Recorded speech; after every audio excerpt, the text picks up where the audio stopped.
سر میرا سوال یہ ہے کہ اگر پیدائش اور وفات اللہ کے ہاں مقرر ہے تو بیچ کی تو ساری لائف چلے انسان کے لیے آزاد ہے کہ اس کو چھوڑ دیا جائے کہ وہ جو کرے گا اس کا بعد میں حساب ہوگا.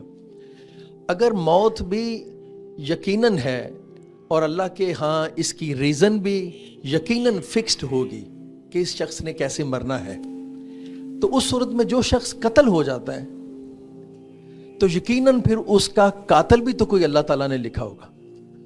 اس صورت میں وہ جو قاتل ہے وہ سٹینڈ کرتا ہے، وہ کیا روز قیامت عذر پیش کرے گا؟ وہ تو یہ کہہ سکتا ہے کہ اللہ میرا تو قصور ہی نہیں ہے، یہ تو آپ نے لکھا ہوا تھا. دیکھیے یہ ایک لفظ آپ نے اس میں داخل کر دیا، لکھا ہوا ہے. یہ اولاً تو قرآن میں آیا نہیں، دوسرے یہ کہ اگر آیا بھی ہو تو اس کی وہ تعبیر نہیں ہے. اللہ تعالیٰ نے یہ دنیا بنا دی ہے، بنانے کے بعد اس کو ایک عالم اسباب کی صورت دے دی ہے. یعنی اس میں چیزیں اپنے نتائج تک پہنچتی ہیں لیکن اس کا پروسیس، اس کا لائے عمل مقرر نہیں ہوتا. اس میں دسیوں امکانات رکھ دیے جاتے ہیں. اسی چیز کو ہمارے پرانے اہل علم تقدیر معلق کہتے تھے. یعنی چیزیں شرائط کے ساتھ بیان ہو جاتی ہیں. یہ فلاں معاملہ اس طرح ہوگا تو یہ نتیجہ نکلے گا، اس طرح ہوگا تو یہ نتیجہ نکلے گا. گویا ایک ہی چیز کے وقوع کے دسیوں امکانات رکھ کر اللہ تعالیٰ انسانوں کو ارادہ و اختیار کے ساتھ جینے کا موقع دے رہے ہیں. تو اس لیے جو سارا بیان آپ نے فرمایا ہے یہ واقعے کے خلاف ہے.